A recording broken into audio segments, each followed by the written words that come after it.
আচ্ছা ঠিক আছে ভাইয়া, চলেন আমি আপনার বাসায় যাব, আমার কোনো সমস্যা নাই। আরে এইটাই তো আমি বুঝাইতে চাইছিলাম, তুমি তো বুঝো না। তাহলে চলো।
কি ব্যাপার?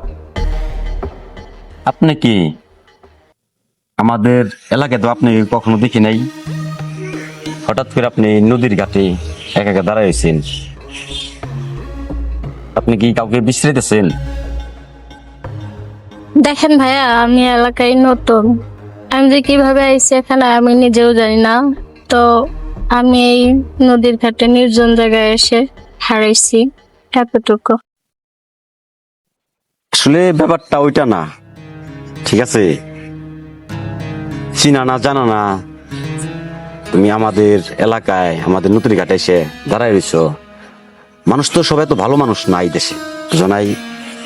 তার জন্য বলতেছি, যদি তোমার কাউকে এই এলাকার দরকার হয় আমারে বলতে পারো, ঠিক আছে? যদি আমি চিনি জানি তাহলে আমি তোমাকে তার কাছে পৌঁছাই দিব, বুঝতে পারছো?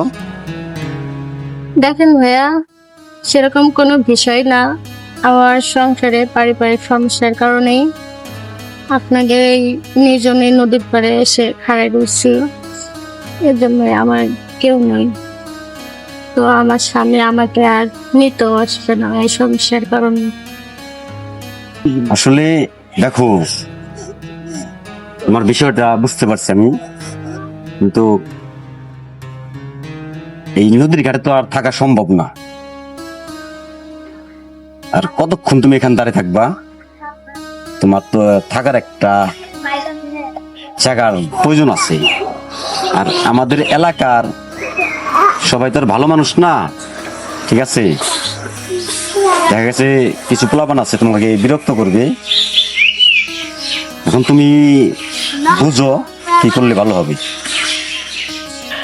আসলে ভাইয়া, আমি বুঝতে পারছি আমি এই নির্জন জায়গায় একা একা কতক্ষণ খাড়াই থাকবো।